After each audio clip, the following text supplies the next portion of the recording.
The champagne bubbles rose like tiny lies in crystal glasses, each one catching the harsh fluorescent light of the corporate conference room. I stood at the makeshift bar, watching my colleagues pretend to enjoy themselves at yet another mandatory holiday party. The fake cheer hung thick in the air, mixed with the scent of cheap catering and expensive perfume. "Ladies and gentlemen," my wife Hazel's voice cut through the chatter like a knife through butter. She had commandeered the microphone from the DJ, her perfect smile gleaming under the spotlights. "I have some wonderful news to share with all of you tonight." I paused, my plastic cup of wine halfway to my lips. This wasn't planned. Hazel never did anything without planning it down to the last detail. Her marketing background had trained her to control every narrative, every moment, every reaction.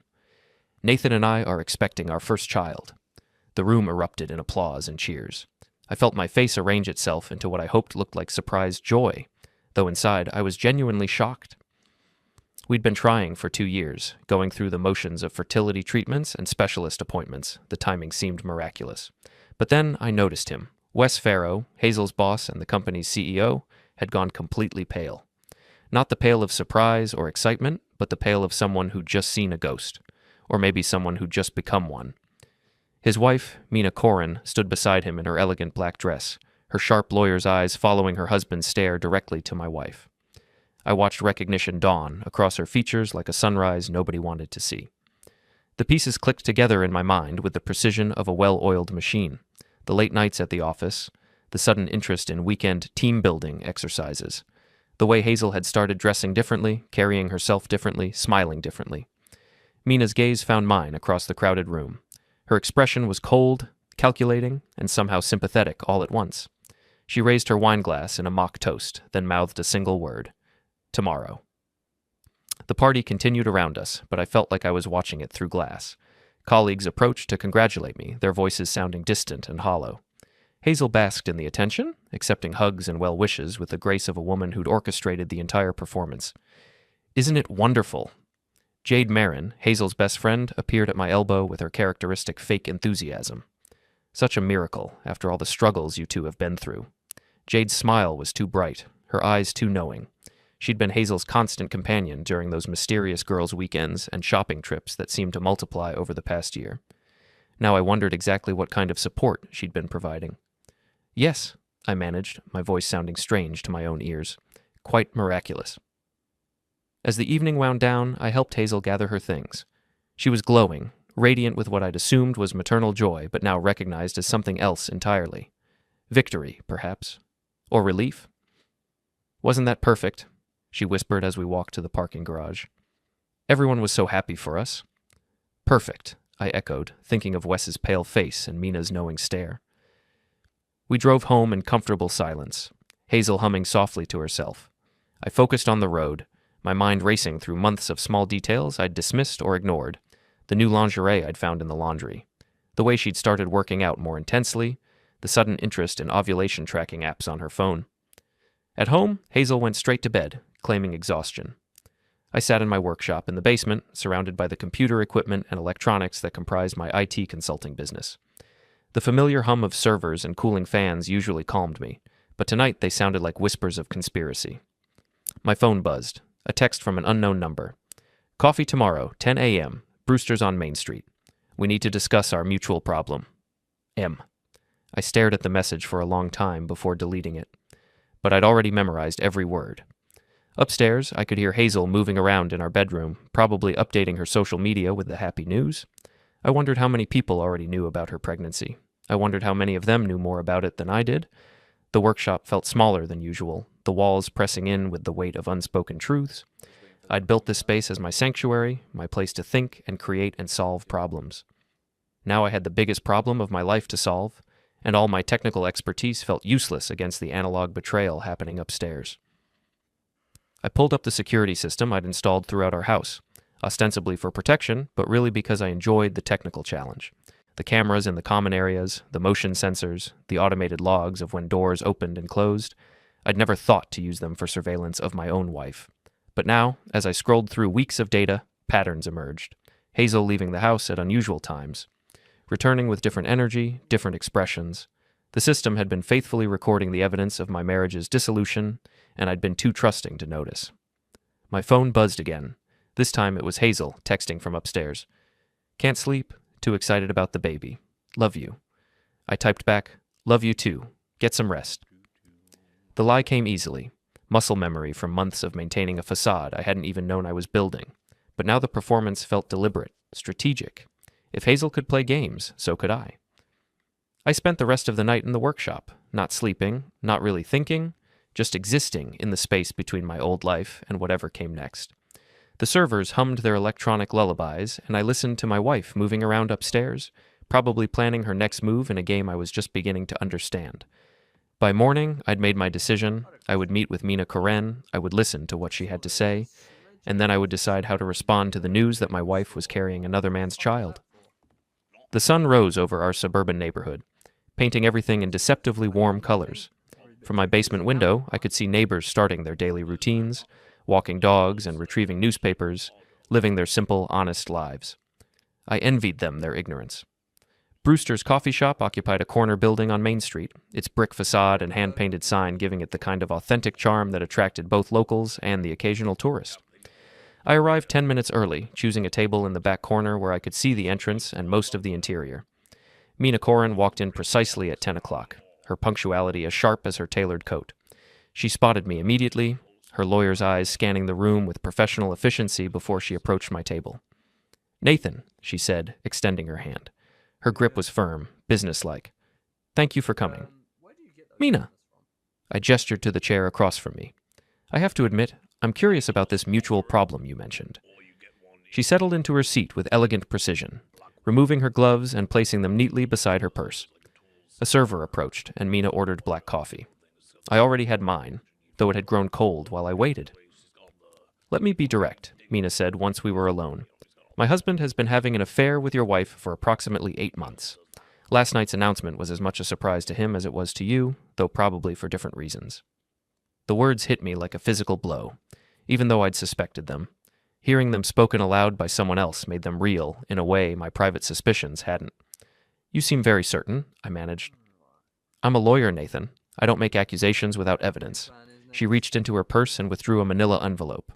Jade Marin has been facilitating their meetings. She provided apartment keys, created alibis, and arranged those convenient girls' weekends that gave your wife cover for hotel visits with my husband. She slid the envelope across the table.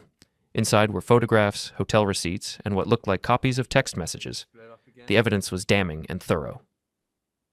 How long have you known? I asked.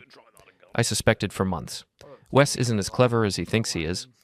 The confirmation came 3 weeks ago when I hired a private investigator. Mina's voice remained steady, professional. I was preparing for a strategic divorce when your wife's announcement changed the situation. I flipped through the photographs, each one a small knife twist in my chest. Hazel and Wes entering hotels, sharing intimate dinners, walking hand in hand through parking lots. They looked happy together, carefree in a way Hazel and I hadn't been in years. What do you want from me? I asked. Cooperation. Wes's employment contract contains a morality clause that voids his severance package and stock options if he's terminated for workplace relationships. Your wife's pregnancy gives me leverage I didn't have before. And what do I get out of this partnership? Mina's smile was sharp enough to cut glass. Justice, and a chance to control the narrative before your wife spins this situation to her advantage. She was right about that. Hazel's marketing background made her excellent at managing public perception. I could already imagine the story she'd craft. The devoted wife whose husband couldn't handle her success, the vulnerable pregnant woman forced to choose between her career and her marriage. There's more, Mina continued. She pulled out another folder, this one thicker. Nombaud building security footage from Wes's office. My investigator obtained it through legal channels. The photos showed Hazel and Wes in various compromising locations throughout the office building. Supply closets, executive bathrooms, stairwells. The timestamps covered 8 months, matching periods when Hazel had claimed to be working late on important projects. Of 47 instances, Mina said. All documented, all time-stamped, all admissible in court. I stared at the evidence of my wife's betrayal, feeling something cold and hard settling in my chest. Not anger exactly, but something more calculating, more strategic. What's your plan? I asked.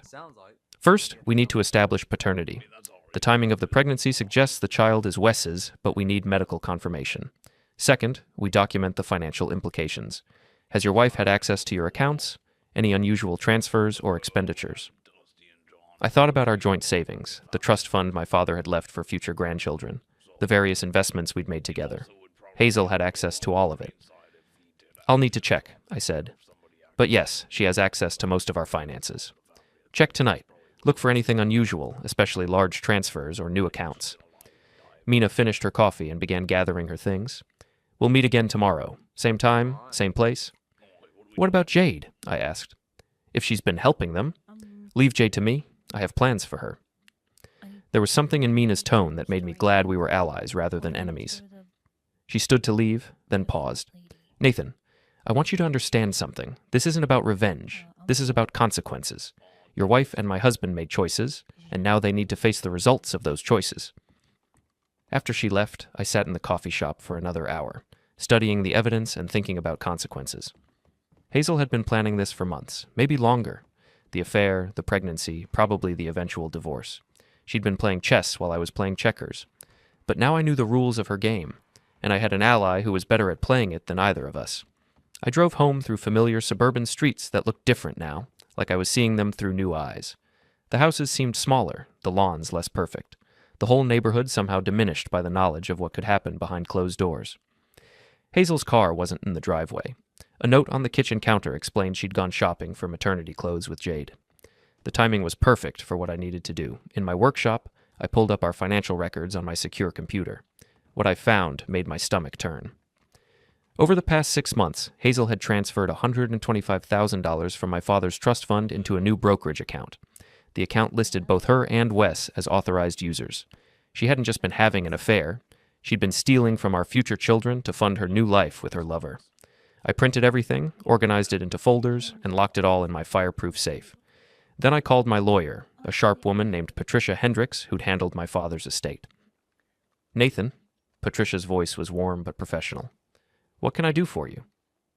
I need to discuss some marital issues, I said. And I think I'm going to need a very good divorce attorney. I see. Can you come in tomorrow afternoon, say 2 o'clock? I'll be there. After I hung up, I sat in the quiet workshop and thought about the next few days. Hazel would come home full of excitement about baby clothes and nursery plans. She'd probably want to celebrate, maybe suggest dinner at our favorite restaurant. I would smile and play along, just as she'd been playing along for months. But now I was playing a different game entirely. My phone buzzed with a text from Hazel. Found the most adorable crib. Can't wait to show you. Home by 6. Love you. I typed back, can't wait to see it. Love you too. The lies were getting easier. Patricia Hendricks' law office occupied the top floor of a restored Victorian house downtown, its high ceilings and original hardwood floors giving it an air of established respectability. I'd been here before when settling my father's estate, but today the familiar surroundings felt different, charged with the electricity of impending conflict. Show me what you have, Patricia said, gesturing to the folders I'd brought. I spread the evidence across her mahogany desk. Mina's photographs, the security footage stills, the financial records showing the trust fund transfers. Patricia examined each document with the methodical precision of someone who'd seen every variation of human betrayal. This is very thorough, she said finally. Your wife's friend provided all of this? Wes Farrow's wife. She hired a private investigator. Smart woman, and you're certain about the timeline? The pregnancy announcement came after the affair began? According to the evidence, yes. 8 months of documented meetings, and Hazel's only been pregnant for about 6 weeks. Patricia made notes on a legal pad, her pen scratching across the paper with sharp, decisive strokes. The financial transfers are problematic for her. Using marital assets to fund an extramarital relationship creates significant liability. What are my options? Several. We can pursue divorce on grounds of adultery, which in this state affects property division and spousal support. The financial misconduct gives us additional leverage, and if the child isn't yours... It's not, I said with certainty I hadn't felt until that moment. Then we have abandonment of marital duties, fraud, and potentially criminal charges for the financial transfers. Patricia leaned back in her chair. But Nathan, I need to ask, what do you want out of this? Revenge or resolution? I want justice, and I want to make sure she can't do this to anyone else. Fair enough. Here's what we're going to do. Patricia outlined a strategy that was both elegant and ruthless. First, we'd quietly secure our evidence and protect my assets. Then we'd coordinate with Mina's divorce proceedings to maximize pressure on both Wes and Hazel. Finally, we'd control the timing of revelations to prevent Hazel from crafting her preferred narrative. The key is patience, Patricia warned. Your wife is clearly skilled at manipulation. If we move too quickly, she'll adapt and potentially destroy evidence or create complications. I left the law office with a clear plan and a strange sense of calm. For the first time in months, I felt like I was taking action rather than simply reacting to events. My next stop was the office building where Hazel worked. I'd visited before for company events, but today I was here for reconnaissance. The security guard at the front desk recognized me. "Hey, Mr. Trevon, here to see the missus?" "Actually, I was hoping to speak with you about the security system," I said. "I'm an IT consultant, and I'm curious about your setup." Tom Wilson, according to his name tag, was happy to discuss the building's security infrastructure. He was particularly proud of the camera coverage and digital storage system. "We keep everything for a year," he said. "Management's very strict about that. You never know when you might need to review something." "That's very thorough. I don't suppose you'd be willing to show me how it works?" "Okay, professional curiosity." Tom glanced around the empty lobby, then shrugged. "Sure, why not? Always nice to talk shop with someone who understands the technical side." The security office was a cramped space filled with monitors and recording equipment.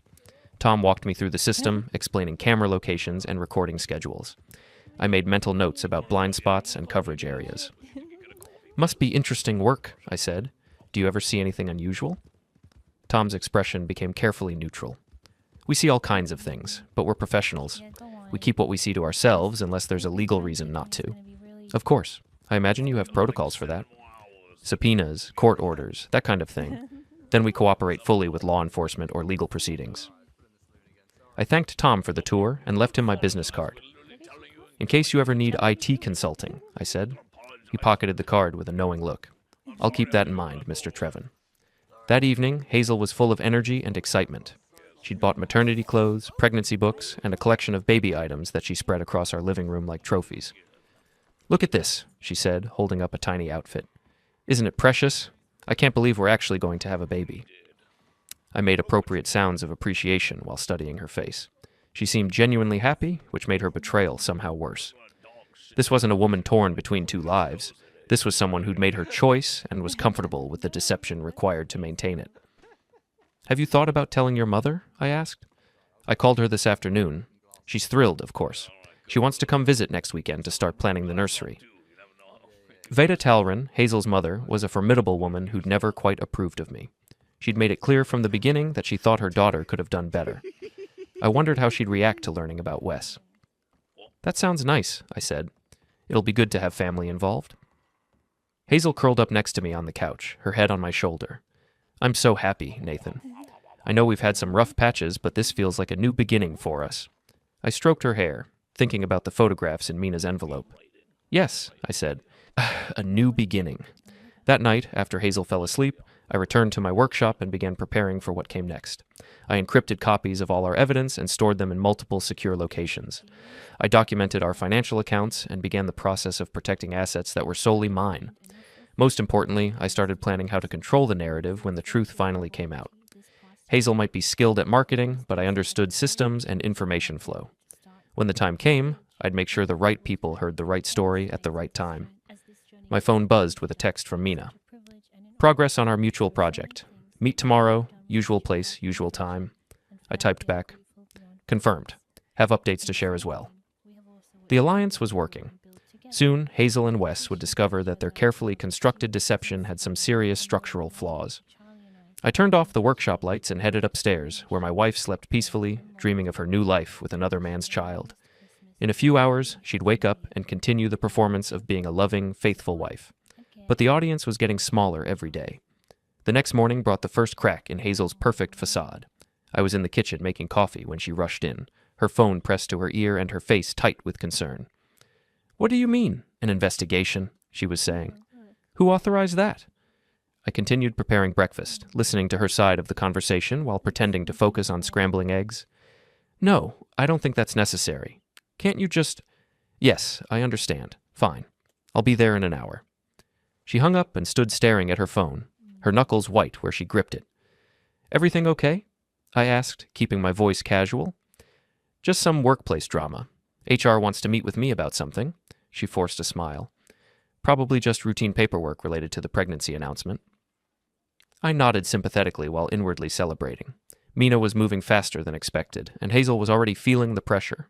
I'm sure it's nothing serious, I said. Want some breakfast before you go? No, I should get ready. Rain check? After Hazel left, I called Mina from my workshop. She answered on the first ring. The HR investigation is moving quickly, she said without preamble. I filed a formal complaint yesterday about workplace relationships affecting the professional environment. They have to follow protocol. How much do they know? Enough to ask uncomfortable questions. And I've made it clear that I have documentation if they need it. There was satisfaction in Mina's voice. Your wife is about to discover that actions have consequences. What about Wes? He's been trying to reach me since yesterday. I'm not taking his calls. Mina paused. How are you handling things at home? Carefully. Hazel doesn't suspect I know anything yet, but she's getting nervous about something. Good. Keep playing the supportive husband for now. The longer she thinks she's in control, the more mistakes she'll make. That afternoon, I drove to Jade Marin's apartment complex, a trendy development designed to attract young professionals with more money than sense. Jade lived on the 3rd floor in a unit that probably cost more than most people's mortgages.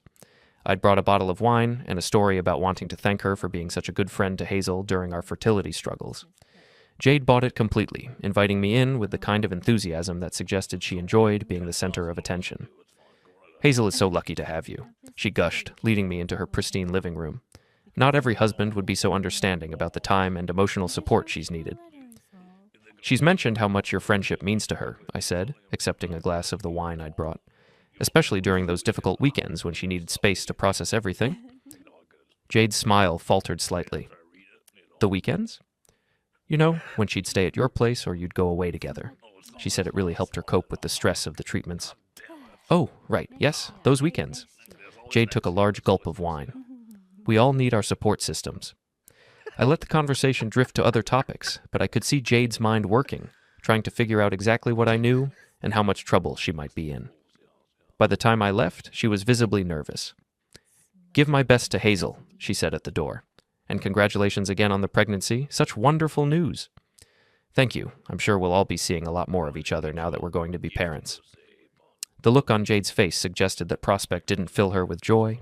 That evening, Hazel came home later than usual, her earlier enthusiasm replaced by a tense energy that filled our house like static electricity. How was your day? I asked.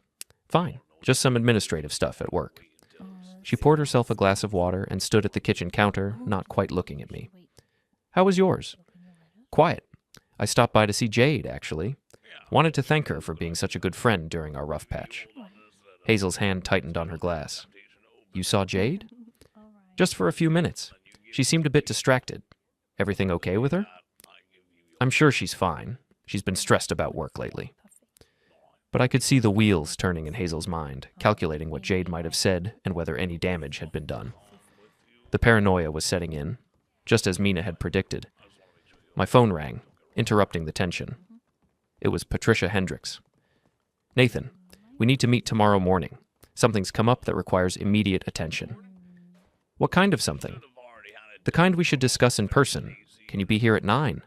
I'll be there. After I hung up, Hazel was watching me with sharp attention. Everything okay? Just business stuff. Nothing important. But we both knew that wasn't true. The careful balance of our deception was starting to shift, and neither of us was quite sure how to maintain our performance. That night, I lay awake listening to Hazel toss and turn beside me. Whatever had happened at her HR meeting had shaken her confidence, and my visit to Jade had added another layer of uncertainty. The game was accelerating, and soon we'd all have to stop pretending we didn't know what was really happening. Around midnight, I heard Hazel get up and go downstairs. Through the bedroom window, I could see the glow of her phone screen in the backyard. She was making a call, probably to either Wes or Jade, trying to coordinate their stories and figure out how much danger they were in. I smiled in the darkness. Let them scramble. Let them worry. Let them discover what it felt like to have their carefully constructed world start crumbling around them. Tomorrow would bring new revelations, new pressure, new cracks in their facade. And I'd be ready for all of it. The hunter had become the hunted, and they were just beginning to understand how thoroughly the tables had turned. Patricia's office felt different at 9 in the morning, the autumn sunlight streaming through tall windows and casting long shadows across her desk. She had coffee waiting and a stack of new documents that looked ominous. We have a problem, she said without preamble. Or rather, your wife has created a problem that's about to become very public. She slid a printout across the desk. It was a social media post from Hazel's account, timestamped at 11:47 p.m. the night before. After much soul-searching, I've decided to separate from my husband. This is an incredibly difficult time, especially with the pregnancy, but I need to prioritize my emotional well-being and that of my unborn child. Nathan has become increasingly controlling and unsupportive during what should be the happiest time of our lives. I ask for privacy and understanding as I navigate this challenging situation. I stared at the post, feeling a mixture of admiration and fury at Hazel's strategic thinking. She'd gotten ahead of the story, positioning herself as the victim and me as the villain. The post already had dozens of sympathetic comments from friends and colleagues. "She's good," I said. "She's desperate," Patricia corrected. This kind of preemptive strike usually means she knows something's coming and she's trying to control the narrative. The question is, what spooked her? I told Patricia about the HR investigation and my conversation with Jade. She listened with the focused attention of someone building a case. "Your wife is making mistakes now," Patricia said. "This post, for instance. She's created a public record of her claims about your behavior. When we present evidence of her affair and financial misconduct, it's going to look like projection and manipulation. What's our next move? We accelerate the timeline. I'm filing for divorce today, citing adultery and financial misconduct. We'll request immediate asset protection and demand a paternity test." Patricia's smile was sharp. "If she wants to play in public, we'll give her an audience." My phone had been buzzing constantly since I'd arrived at Patricia's office. Friends and family responding to Hazel's post, some offering support, others asking for my side of the story. I'd ignored them all, but now I saw a text from Mina that made me pause. "Emergency meeting. 1 hour. Coffee shop." I showed the message to Patricia. She nodded grimly. "Go. But be careful what you say. Assume everything is being recorded now." Mina was already waiting when I arrived at Brewster's, her usual composed demeanor replaced by barely controlled anger. She'd claimed our corner table and had what looked like legal documents spread in front of her. "Wes tried to fire me this morning," she said as soon as I sat down. "What?" "He called me into his office and accused me of creating a hostile work environment. Said my personal issues were affecting my professional judgment." Mina's laugh was bitter. "He actually thought he could intimidate me into backing down." "What did you do?" "I handed him these." She gestured to the documents. "Divorce papers, filed this morning. A formal complaint to the State Bar Association about his professional conduct, and a letter to the company's board of directors detailing his violation of the morality clause in his employment contract." I whistled softly. "You've been busy." "I'm just getting started. By the end of the day, Wes Farrow is going to understand exactly what it costs to underestimate a lawyer." She gathered the papers and slid them into her briefcase. "How are things on your end?" I told her about Hazel's social media post and Patricia's response. Mina nodded approvingly. "Good. She's panicking, which means she's going to make more mistakes. The key now is to stay ahead of her narrative." "Any word on the HR investigation?" "They're interviewing everyone who worked closely with Hazel and Wes. Jade Marin is being questioned this afternoon." Mina's smile was predatory. "I have a feeling that conversation is going to be very enlightening." We parted ways with plans to meet again the following day. The coordination between our two divorce proceedings was creating pressure that neither Wes nor Hazel had anticipated. I spent the afternoon in my workshop, monitoring the digital fallout from Hazel's announcement. Her post had been shared dozens of times, generating a wave of sympathy and support that would have been touching if it weren't built on lies. But I also noticed something interesting in the comments. Several of Hazel's colleagues from work were notably absent from the supportive chorus. People who usually responded to her posts immediately were staying silent. Word of the HR investigation was spreading, and some people were smart enough to avoid taking sides until they knew more facts. Around 4 o'clock, my phone rang. It was Tom Wilson, the security guard from Hazel's building. "Mr. Trevon, you said to call if anything interesting came up." "What's happening, Tom?" "Well, there's been some unusual activity today. HR folks going through video archives, lots of closed-door meetings, and that friend of your wife's, the blonde one, she left about an hour ago looking pretty upset." "Jade Marin?" "That's the one. Came out of the HR office like someone had set her on fire. Thought you might want to know." "Thanks, Tom. I appreciate the heads up." After I hung up, I sat back in my chair and considered the implications. If Jade had cracked under questioning, she might have revealed details about her role in facilitating the affair. That would give both Mina and me additional leverage in our respective divorce proceedings. My phone buzzed with a text from an unknown number. "We need to talk. Tonight. 8 p.m. Riverside Park, North Parking Lot. Come alone. Jay." Jade was reaching out, probably hoping to do damage control or negotiate some kind of arrangement. I forwarded the message to both Patricia and Mina, then typed back, "I'll be there." The park was nearly empty when I arrived, just a few joggers and dog walkers taking advantage of the mild evening. Jade's car was parked under a streetlight, and I could see her silhouette in the driver's seat. She got out when she saw me approach. "Nathan, thank God you came." She looked terrible, her usual polished appearance replaced by smeared makeup and wrinkled clothes. "We need to figure this out before everything gets worse." "Figure what out, Jade?" "You know what? The whole situation with Hazel and Wes. I never meant for it to get this complicated." I let the silence stretch between us, waiting for her to fill it with more admissions. "Look, I helped them meet a few times, okay? But I didn't know she was going to get pregnant. I didn't know it would turn into this whole thing." "A few times?" "Maybe more than a few. But Nathan, you have to understand, Hazel was miserable. She felt trapped, like her life wasn't going anywhere. Wes made her feel alive again. So you decided to help her commit adultery." "I decided to help my friend find happiness." Jade's voice rose defensively. "You two weren't exactly setting the world on fire with your romance. And the money? Did you help her find happiness by stealing from our accounts?" Jade's face went pale. "What money?" "The $125,000 she transferred to an account with Wes's name on it." I don't know anything about that, but her expression suggested she was starting to understand the scope of the problem. "Nathan, listen, maybe we can work something out. I'll tell HR that I misunderstood their questions, that I exaggerated the extent of my involvement. In exchange for what?" "Your promise that you won't drag me into the divorce proceedings. I can't afford to get caught up in a legal battle." I studied her face in the streetlight, seeing desperation and calculation in equal measure.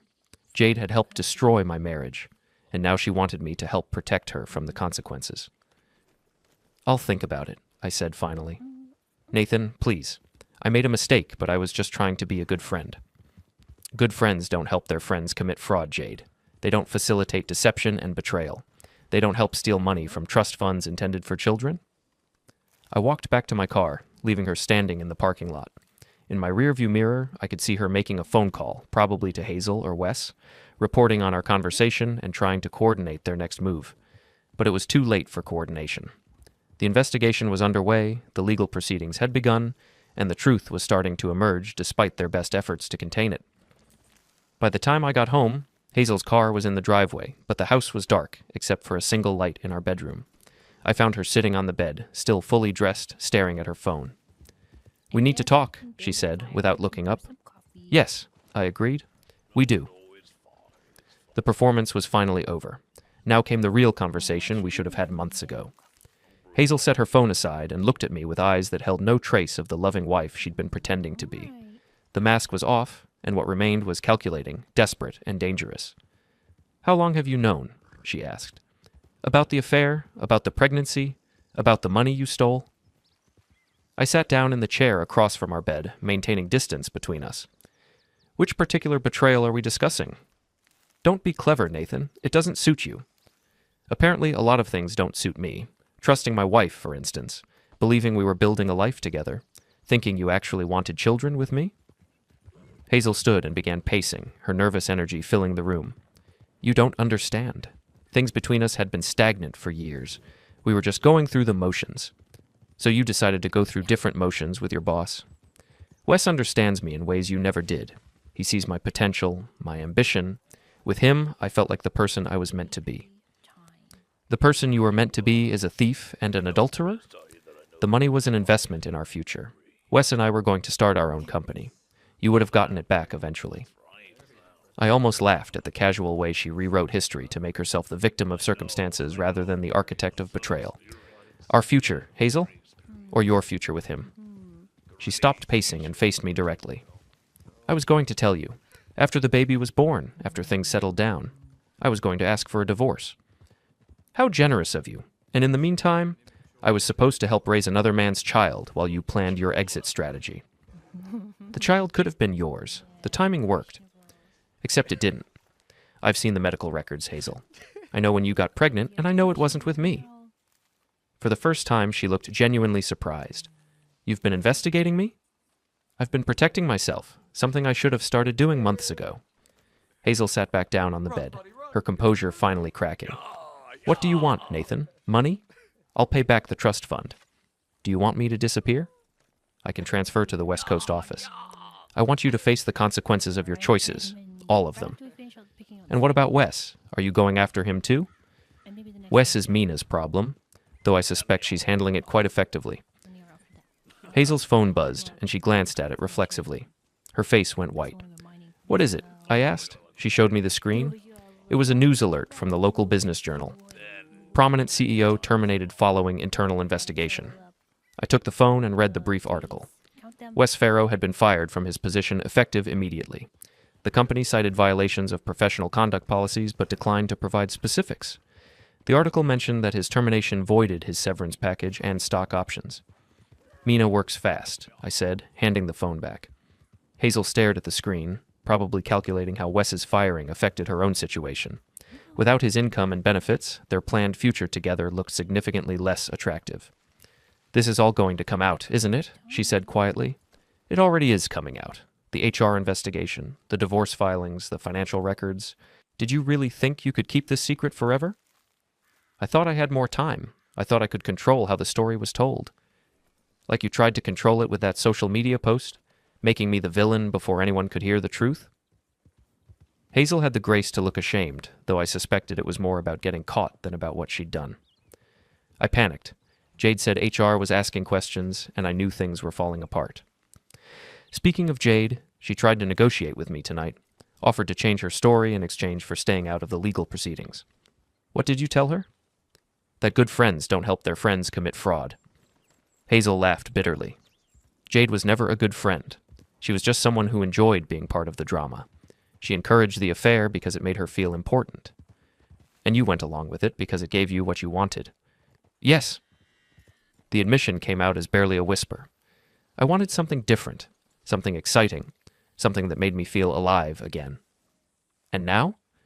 Now I feel like everything is falling apart, and I don't know how to stop it. We sat in silence for several minutes, the weight of months of deception settling between us like a physical presence. Outside, I could hear the normal sounds of suburban evening. Cars pulling into driveways, dogs barking, children being called in for dinner, life continuing as normal for everyone except us. What happens next? Hazel asked finally. You find somewhere else to stay tonight. Tomorrow we start the legal process. Divorce, asset division, paternity testing, all the things that should have been handled honestly from the beginning. And the baby? The baby deserves to know who his real father is, and Wes deserves to face his responsibilities, even if he's not in a position to provide the life you thought you were getting. Hazel began gathering clothes and personal items, moving with the mechanical efficiency of someone in shock. I watched her pack, thinking about all the dreams and plans we'd shared that were now just debris from a marriage that had been falling apart far longer than either of us had admitted. For what it's worth, she said as she closed her suitcase, I never meant to hurt you this badly. But you meant to hurt me some. I meant to leave you. There's a difference. Not from where I'm sitting. She paused at the bedroom door, looking back at me with something that might have been regret. We could have been happy, Nathan, if things had been different. We could have been honest. That might have been enough. After she left, I sat alone in our bedroom, surrounded by the remnants of a life that had been built on increasingly shaky foundations. Tomorrow would bring lawyers and depositions and the messy business of untangling two lives that had been woven together with threads of deception. But tonight, for the first time in months, I felt something approaching peace. The performance was over, the truth was emerging, and whatever came next would at least be built on solid ground. My phone buzzed with a text from Mina. Wes fired. HR investigation complete. Full report tomorrow. Well done. I typed back. Hazel moved out tonight. The reckoning begins. Outside, the suburban evening continued its normal rhythm, but inside our house, everything had changed. The marriage was over, the lies were exposed, and the consequences were finally beginning to unfold. Justice, I thought, might actually be possible after all. The courtroom was smaller than I'd expected, its wood paneling and fluorescent lights giving it the atmosphere of a particularly serious conference room. I sat beside Patricia, watching as the judge reviewed the final divorce decree and custody arrangements. Across the room, Hazel sat with her attorney, looking tired and older than her years. The pregnancy was showing now, her condition making her situation more complicated and, in some ways, more tragic. Wes sat in the back row, his presence required for the paternity proceedings, but his involvement minimal. The court finds that the evidence clearly establishes adultery and financial misconduct, Judge Morrison said, her voice carrying the weight of legal authority. The defendant's transfer of marital assets to fund an extramarital relationship constitutes a breach of fiduciary duty. The financial settlement was everything Patricia had hoped for. Hazel would receive minimal spousal support, and the trust fund money would be returned with interest. More importantly, the court had established a clear record of her deception and betrayal. Regarding the minor child, the judge continued, paternity testing has established that Mr. Farrow is the biological father. Mr. Trevon has no legal obligations regarding child support or custody. I felt a mixture of relief and sadness at those words. Relief that I wouldn't be legally bound to support another man's child, but sadness for the child who would grow up in the wreckage of his parents' poor choices. After the hearing, I walked out into the crisp spring afternoon. Patricia had handled the legal proceedings with professional excellence, and Mina had become an unexpected friend through our shared experience of betrayal and recovery. "How are you feeling?" Patricia asked as we stood on the courthouse steps. "Free," I said, and meant it. Mina's divorce had been finalized 2 weeks earlier. Wes had lost his job, his family, and most of his assets. He was working at a much smaller company now, struggling to pay child support for his children with Mina and preparing for the additional financial burden of the child with Hazel. Jade had been fired from her job after the HR investigation revealed the extent of her involvement in facilitating the affair. She'd moved back to her parents' house in another state, her social media presence notably quieter than before. As for Hazel, she was living in a small apartment across town, working part-time and preparing for single motherhood. The glamorous life she'd envisioned with Wes had evaporated along with his career prospects. They were still together, technically, but the relationship bore little resemblance to the passionate affair that had destroyed 2 marriages. I drove home through familiar streets that felt different now, not because they'd changed, but because I had. The house seemed larger without Hazel's presence, quieter, but not lonely. I'd turned her former office into an expanded workshop, and the space hummed with the sound of servers and electronics that formed the backbone of my growing consulting business. The scandal had actually helped my professional reputation. Word had spread about how I'd handled the situation with dignity and strategic thinking, and several new clients had approached me specifically because they had heard about my character during the crisis. My phone buzzed with a text from Mina. "Dinner tomorrow, I'm buying," I typed back. "Sounds good. 7 o'clock?" Our friendship had surprised both of us. We'd been thrown together by circumstances, but we'd discovered a genuine compatibility based on shared values and mutual respect. We weren't dating, exactly, but we weren't not dating either. We were taking things slowly, building something real on the foundation of honesty that had been missing from our previous marriages. That evening, I sat in my workshop and reflected on the events of the past year. The betrayal had been devastating, but it had also been clarifying.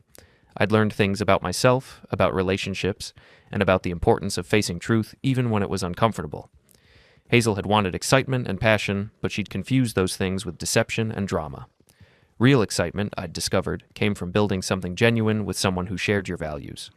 Real passion emerged from trust and honesty, not from the artificial intensity of forbidden relationships.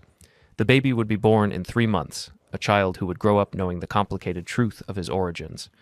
I felt sorry for him, but I also felt confident that he'd be better off with that truth than with the elaborate fiction his mother had originally planned. As for me, I was starting over at 42, but I was starting with hard-won wisdom about what mattered and what didn't. The house was quiet, my business was thriving, and my future felt full of possibilities that didn't require deception to achieve. I'd learned that revenge wasn't about destruction. It was about consequences. It wasn't about making people suffer. It was about making sure they faced the results of their choices. And sometimes, the best revenge was simply living well while others dealt with the chaos they'd created. The toast that had started everything had indeed burned down a house. The house of lies and deception that Hazel and Wes had built around their affair. But from those ashes, something better was emerging. Truth, justice, and the possibility of relationships built on solid ground. I turned off the workshop lights and headed upstairs, thinking about tomorrow's dinner with Mina and the slow, careful process of building something real. Outside, the suburban evening settled into its familiar rhythms, and for the first time in over a year, I felt like I was exactly where I belonged. The performance was over. A real life could finally begin.